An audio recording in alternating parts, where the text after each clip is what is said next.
მოგესალმებით ყველას. დღეს შევეხები წინა საახალწლოდ თემას, რომელიც არის განკუთვნილი ღორებთან, ცხოველებთან დაკავშირებულ საბაზრო ღირებულებაზე. დღეს მაგალითად ზოგადად როგორ არის იცი, ბაზარზე არის შემოსული უცხო წარმომავლობის ვეტყოდი, რომ მე თვითონ ვერ გავარკვია საიდან არის შემოსული, ღორის ხორცი არის შემოსული ბაზარზე, არა დაჭრილი და აი ეს ლამაზად რო არის ფილებად და კუსოკებად დაჭრილი არა. ახლა ახალი პარტია არის შემოსული დიდი რაოდენობით. აი როგორ არის იცი, თავი არ აქვს ღორს, ანუ გასუფთავებული, მაგრამ აი ესე შუაზე გაჭრილი, ხვდებით? აი ეს ღორი რო ღორს რო დაკლავენ, მარტო თავს რო მოაჭრი და აი ხერხემალზე გახერხავ და წინა და უკანა ბარკალი და ნეკნები ერთ მხარეს, წინა უკანა ბარკალი, ანუ ერთი ნაწილია. აი როგორც მაგალითად გაყინული თევზია, გაყინული ბარკლებია, რომლებსაც გამოალღობენ და მერე ყიდიან. ანალოგიურად არის გაყინული შემოსული საქართველოში ღორის ხორცი, რომელზეც მიმტკიცებდნენ, უბრალოდ არ მქონდა კამერა და თან არ მინდოდა გადამეღო და თლად მისი უნამუსობა არ მინდოდა გამომეჭენებინა ქვეყანაზე.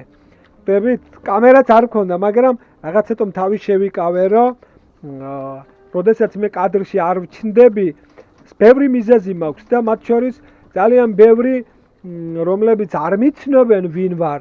ხო, მაინტერესებს, მათ ფერმაში მივდივარ, ზოგი რომ ამბობს, აი ჯიშები მყავს, ის ჯიშები და მე ცოტა საყვედურებ და ვეუბნები, რომ იცი რა მეგობარო, ეს არ არის ის ჯიში, რაც უნდა იყოს, რასაც ეძახი. ამიტომ დღეს ბაზარზე რა ხდება, იცი, ჩემო მეგობრებო, და ამ ღორის ხორცის ფასს რა განაპირობებს დღეს. წარმოიდგინეთ, უცხოეთიდან არის შემოსული ნაგავი პროდუქტი, დღეს როგორ არის იცი? არ აქვს მნიშვნელობა, ეს მთავრობა ოღონდაც რაღაცა ფული მისცენ, ხვდებით? აი მე ვგიჟდები, რომ მაგალითად სხვადასხვა პროდუქტი შემოდის ბაზარზე, მათ შორის თურქეთიდან შემოდის კარტოფილი და აქ ცლის კარტოფილს და აქედან ქართული კარტოფილი მეაქვს თურქეთში. ბიჭო, თუ თურქეთის კარტოფილი კარგია და იმას კარგი კარტოფილი აქვს, რაღაც მეაქვს აქედან ის კარტოფილი. გამიგე? და ჩვენ ვჭამთ ამ კარტოფილს და უკვე რამოდენიმე წელია, რომ კარტოფილის მეურნეობა, ხო, ვინსაც ეხება ეს საქმე, ვინც იცის, ვინცაც გქონიათ, კარტოფილს გააჩნია პეპელა, კარტოფილს გააჩნია სიდამპლე და ანუ ტყავს და ტყავს აძრობს ამ კარტოფილის კულტურას რა. საერთოდ ტყავი აი დაავადდა, საქართველოში კარტოფილი დაავადდა.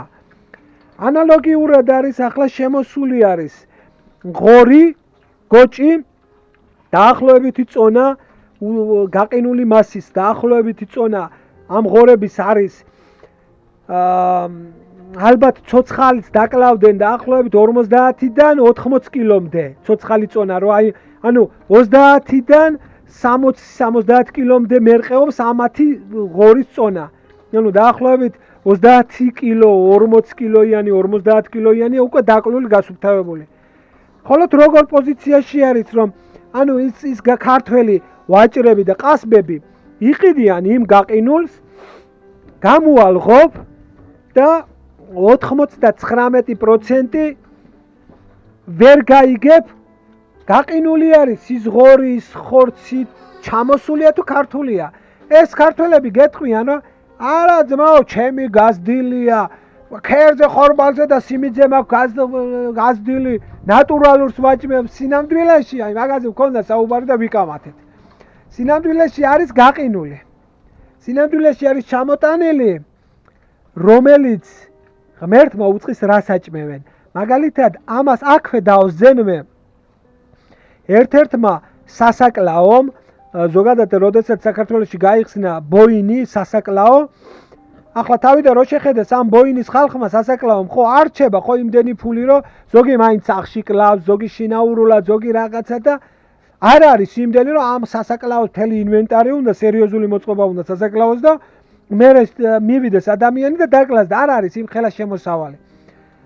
მაგალითად, ბევრმა ჩემიდან წაიყვანა ჯიშები, რომ დაეწყოთ მეხორცული ჯიშები, სადედეები წაიყვანეს, მაგალითად, წელს 15 სადედე წაიყვანა სხვადასხვა იმან ასე ვთქვათ, სასაკლაომ და ამას წინათ ბოინი სასაკლაო მირეკავს მე და მეუბნება მოსე სხვები ყავდა რა, მე გაფრთხილებული მყავს რომ თუ რასაც მე ვეთყვი იმ საჭმელს, იმ პროპორციით, ან იმ სტანდარტით, მაშინ უნდა მითხრას. არ მეტყვის ჩემს დედა სადედეებს, ან ჩემს ჯიშს რამე რომ მოვიდეს, მე უკვე პასუხს აღარ ვაგებ. ხდებით? და იციან. და მასე მაგალითად ერთი მოკლეს და მე უთხარი ეს ჩემი პრობლემა არ არის. მეთქი რომ ადგენ და ღორს აჭამეს ვადაგასული კილკა, კონსერვი და სხვადასხვა აი რაღაცა ისეთი რომელიც ის იყო მაკე იყო. თან არ ყავთ ნორმალური ისინი რა ქვია ვეტექიმები და რაღაცას მარჩიელობდნენ. მაგრამ ამას წინათ რამოდენიმე დღის წინ დამირეკა და მითხრა რომ მას ყავდა სახორცეთ კიდე რაღაცა ჩვეულებრივი უბრალო გოჭები, რომლებსაც ახლა საშობაოდ დაკლავენ და გაყიდიან. და რა ყოფილა, როდა თურმე რა გავარკვია. მე უთხარი ცუდად არიან, აღარ ჭამენო რაღაც და რა გაუკეთო და მე უთხარი ჯერ უნდა ვიცოდე, ჯერ მე ვიკვლევ რომ რამ გახადა ცუდად. თავიდან მალავდა, მაგრამ მე თქვა რომ იცი რა არის, აი მომვლელმაო ჩვენ რო საქონელს კლავთ ხოლმე, ხო? საქონელს რო კლავენ, საქონლის სისხლი, ხო? როდესაც გადმოდის საქონელის სისხლი, ის სისხლი დედდება და როგორ არის, იცი რა, როგორც ფილტვები რომ აიღო, როგორც ღვიძლი აიღო, რაღაცა მკვრივი მასა ხდება, თუნთულა მკვრივი მასაა და საქონლის სისხლი აჭამა გოჭებს. დაახლოებით 30-40 კილოიან გოჭებს, ასე ამხელა გოჭებს. აჭამა საქონლის სისხლი ახლა. გოჭი დებილი არის, ხო ხტები თუ რამეს აჭმენ ჭამს. ახლა ჩემები არ შეჭამენ.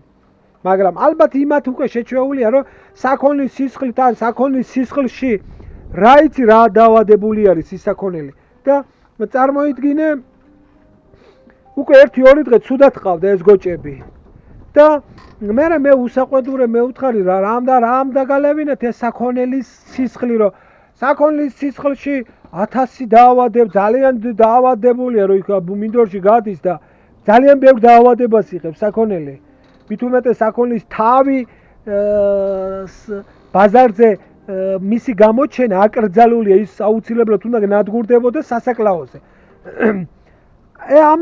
ესენი თურმე რასაკეთებენ მე გავარკვია რომ საქონელს რო დაკლავენ თავს გამოაცლიან კანყრატოს იქ შიგნეულს რაღაცას მოხარშავენ და მოხარშულს ან უმეს არ ვიცი რა ერთი ვიცი რომ დღესო მოუხარშეთო კანყრატო საქონლის კანყრატო ვაჭამეთო სისხლი უნდა მოგვეხარშაო და მე ვერ ხვდები სისხლის მოხარშვა რანაირად შეიძლება ამ საქონლის ეს შედედებული სისხლი უნდა მოიხარშოს თუ ეს თხელი სისხლი არ ვიცი ალბათ საქონელს ჯერო დაკლავენ იმას წურავენ ვედრაში დებენ თუ რაში აი მე ძალიან გაუბრალდი რა რომ ეს ხალხი ყველაფერზე არის წამსვლელი ოღონდაც ფული იშოვნან სუნაკლებად დაინტერესებს რაზე გაიზრდება ხდებით ანუ ყველაფერს მოველოდი მაგრამ იმას რომ საქონლის სისხლის შედედებული სისხლს და საქონლის სისხლს დაალევინებდნენ ღორებს ეს უკვე ჩემთვის იყო კატასტროფა რა ამიტომ ამბობ რომ ბაზარზე არის დღეს შემოსული ნაგავი ხორცი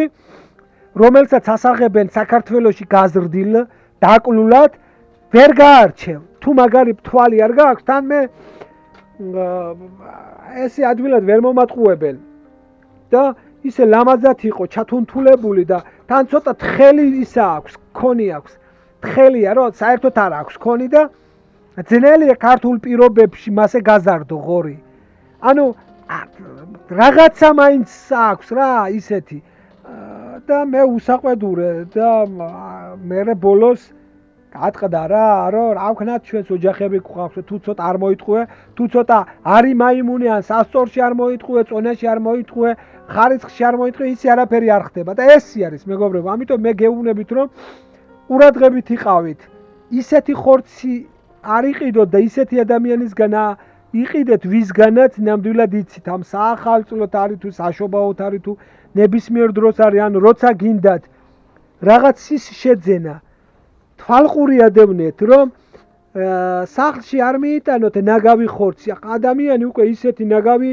გახდა, რომ ყველაფერს ვჭამთ უკვე, მაგრამ იმიტომ არის სავსე სავადმყოფოები, რომ ხარისხიანს აღარაფერს ვჭამთ, აღარ ვაქცევთ ყურადღებას ხარისხს, აღარ ვაქცევთ არაფერს ყურადღებას და ჩემი ძალიან დიდი თხოვნა არის, რომ თუ კარგად არ იცნობ პიროვნებას, თუ არ იცნობ, მოდი თავი შეიკავე ნაყიდი გაყინულისგან და გაყინული ღორის ხორცი 7 ლარი ღირს და 7 ლარად ნამდვილად არ გავყიდი ამას. მივხვდი ამას ჯობია დავკლა, მე ვჭამო, ვიდრე 7 ლარად დაკლული გასუფთავებული იყიდება გაყინული. 7 ლარად, 8 ლარად, მაგრამ ისინი რა ხიტრები იყვნენ, იცი რომ რო არ მიხვდე გაყინულია 1-2 ქართული ედო მართლა რო ეთყობოდა. და დანარჩენი ედო ის გაყინული და იმ 7 და 6 და 7 ლარიან ხორცს ყიდიან უკვე ბაზარზე 12 ლარად, ვითომ სახლში დაკლული და გაყინული ხორცი არ არის. ანუ არის სახლში დაკლული. მივხვდი რა, მაგარი გოთვერნები გახდნენ ეს ქართველები და მოდი ახლა და შენ ასეთი გოთვერანი და ასეთი დამპალი ერის შემხედვარე აშენე ეს ქვეყანა. და წინ წაიყვანე რაიმე ეკონომიკა. ვინ უნდა დაიყენო გვერდში მითხარი? ვის უნდა ენდო? ვინ არის, რომ ვისაც შეიძლება ენდო? ხო? ეს არის კატასტროფა, რომ გაყინული ხორცი გამოგაქვს, თან მე გეუბნებით კიდევ ვამბობ, რომ ჩამოსული არის ხორცი არა დანაწევრებული უკვე დღეს. ჩამოსული არის 30-40 კილოიანები არის უკვე ბურვაკები. აი ესე თავი არ აქვს, მოჭრილი აქვს თავი, ის თავი ქართული მამაპაპური რაღაც ქართული ღორის თავის დაგიდებს და ტანი და ის უკანა მხარე არის უკვე გაყინული ჩამოსული. შუაზე გახერხილი და წინა და უკანა ბარკალი და ეს არის მთლიანი. ზოგადად სასაკლაოდან ასე გამოდის. თავს მოაჭრიან და ხერხემალზე იხერხება, რომ მე შენ თვითონ უნდა დაამუშაო, მაგრამ ეს ასე იყიდება და მე თვითონ გეტყვის რომ აი ადგილზე დავამუშავებ, აი აჩვენებ ძმაო, აი შეხედე, აი რომ შენ თვალწინ ვამუშავებ, მაგრამ რას ამუშავებ მეჯობელ ძაღლი? იცი რომ ვისი გაზრდილია? მეორე უკიდურესობა ის არის რომ რა ვიცი მე სუნთლად წამიხდა ამ ხორცზე შეხედულება რომ ის რო გავიგე რომ საქონლის სისხლი, საქონლის შიგნეული ზოგადად ქათმებს როცა კლავენ, ის კი ვიცი რომ ქათმებს როცა კლავენ ეს არის ლილოსკენ არის ქათმის ფერმა, კოდისკენ არის ქათმის ფერმა, რო კლავენ ქათმის შიგნეულების აჭმევენ ღორებს, ეგეც ვიცი. ხდებით? და არ ვიცი, რავი, კიდე როგორ ვართ ეს ქართველები? კიდე როგორ ვართ ჯამრთელები, კიდე როგორ ვარ, როგორ ცოცხლობთ, კიდე როგორ მიკვირს, აი, კიდე როგორ ვსუნთქავთ, ან კიდე როგორ გვიძლებთ ჩვენი წინაპრების სისხლი, რომ იქიდან არ გვაგინებენ რა, აი, კიდევ მალადეც ჩვენს წინაპრებს და კიდევ მალადეც ქართულ მიწას, რომ ამდენს როგორ გვიძლებს, რომ ამხელა უსამართლობა, ამხელა უსინდისობა და უნამუსობა არის დღეს ოღონდაც მეტი ფული იშოვონ საზოგადოებამ. კარგი, დავიღალე მეგობრებო, ამდენი უარყოფითების წარმოთქმით ნამდვილად არ მინდა, ნამდვილად არ მაქვს სურვილი რომ მე უარყოფითი გამოთქვა, მაგრამ სხვა გზას არ გიტოვებენ. სხვა გზას არ ტოვებენ, როდესაც თავი მოაქვთ პროფესიონალებად, როდესაც თავი მოაქვთ მაგრებად და საქმეზე რომ მიდგება ყოველთვის ასე ვთქვათ ჩაისვრიან სრული გაგებით. და მე ჩემი თხოვნა არის რომ თუ იყიდით ხარისხში გადაიხადეთ ცოტა მეტი მეგობრებო, რომ მე სავადმყოფოში არ მოგიწიოთ 1000-ების და 10,000-ების გადახდა, რომ რა ვიცი რა აქვს ნაჭამი იმ უცხოეთიდან რომ აბა ახლა ბიჭო საქართველოს ის ქვეყანა არის, ევროკავშირის ქვეყანა, ან გერმანია არის, რომ ყველაფერი იყოს იდეალურად შემოწმებული. თუ რამე გადაყრილა მე მყავს მეგობრები, რომლებიც ტრაილერის მძღოლები არიან, თუ რაიმე დაბრაკული არის თურქეთში, ის მოდის საქართველოში. თუ რაიმე იბრაკება რუსეთში ან რომელიმე ნატოს ქვეყნებში რაიმე დაიბრაκα, წამოვიდა საქართველოში. აგერ ქართველები შეჭამეს, ქართველებს რა შეინტერესებს, იგერ საბაჟოში, აგერ პარლამენტარს იმას 2 კაპიკი ჯიბეში ჩაუდე და სულ ფეხებზე არ აინტერესებს თავისი მოსახლეობა რა შეჭამს, ან რას მოწევს, რას დალევს. ხდებით? რაიმე მოწმდება დღეს საქართველოში, აი, რაიმეს ხარისხი მოწმდება, რა შემოდის საქართველოში, რა ხორცი შემოდის, რა პროდუქტი შემოდის, რა თევზი შემოდის, რა სასმელი ან რა სიგარეტი შემოდის. რაიმე იმ დონით მოწმდება, იმდენი მაგად გაუხრათ თავი, რომ რაიმე მოწმდებოდეს დღეს საქართველოში. მეტი არა, ჩემი მტერი, ნეტა მოწმდებოდეს. მაშინ ასე სავსე არ იქნებოდა დღეს ქვეყანა. და დღეს მით უმეტეს ძვინვარებს, ბობოქრობს, ღორის გრიპი არის საქართველოში, ბობოქრობს უფრო საშინელი ფორმით და ადამიანები სავსეა, საავადმყოფოები და თუ ნატურალურს ვჭამთ, მაშინ რატო ვარ თავად? ესე იგი რაღაცაშია საქმე. აი ეს არის რაც მკლავს, ეს არის რაც მტანჯავს, ეს არის რაც გულს მიღრნის, რომელიც გაჩუმებაც ჩემთვის სიკვდილის ტოლფასია. ხდებით? ამიტომ მე მინდა რომ გავახილოთ თვალი, მე მინდა რომ ვისწავლოთ რაღაცა, შევისმინოთ. კარგით მეგობრებო, დაგემშვიდობებით. ნამდვილად არ მინდოდა ასეთი ცოტა დაძაბული ან ცოტა ისეთი ვიდეოს ჩაწერა, მაგრამ მე მინდა რომ შევიგნოთ, შევისმინოთ ყურებში, ყურებამდე მივიდეს ჩემი სათქმელი. ხდებით, დღეს თუ მარტო მე ვფიქრობ და ვაზროვნებ, ხვალ შეიძლება თითოეული თქვენთაგანი ფიქრობდეთ და აზროვნებდეთ. შეიძლება თითოეული თქვენთაგანი დღესვე დამეთანხმოს იმ აზრში, რასაც მე დღეს ვსაუბრობ. ამიტომ ჩვენ ძალიან ცუდი რეალობის წინაშე ვდგავართ. თუ რაღაც არ მოვიმოქმედეთ, ჩვენს მომავალ თაობას დარჩება მარტო ცარიელი რუკა შემოსაზღვრული ქართველების გარეშე. რომელსაც იტყვიან, აი, წასულებზე რო იტყვიან, რომ აქაც კაი კაცი იყო, იქ ნათელი დაადგესა. ასე იტყვიან, რომ ერთ დროს ამ მიწაზე ცხოვრობდა ქართველი ერი, რომელმა ქართველმა ერმაც განიცადა გადაშენება, მუტაცია, რა ვიცი, ექსპერიმენტებს ატარებენ მე მგონი დღეს ქართველებზე. დარწმუნებული ვარ. წამალი გინდა ექსპერიმენტებს ატარებენ ჩვენს ავადმყოფებზე, ჩვენს მიცვალებულებზე, რა ვიცი, რას გაიგებ. არ ვიცი. მე დარწმუნებული ვარ, რომ ქართველებზე ატარებენ ექსპერიმენტებს ყველანაირი გაგებით. ყველანაირი გაგებით. კარგით მეგობრებო, დაგემშვიდობებით. დაგემშვიდობებით, რა ვიცი. დაგახაროთ ღმერთმა. და ჯანმრთელობა, ხვავი და ბარაქ არ მოგვაკლოს ქართველებს. კარგით მეგობრებო, კარგად გრძელდებოდეთ. თქვენთან იყო MTV საინტერესო ამბები, მე მისი წამყვანი მოსე ვარ. კარგით, აბა დროებით, დაგემშვიდობებით, დროებით.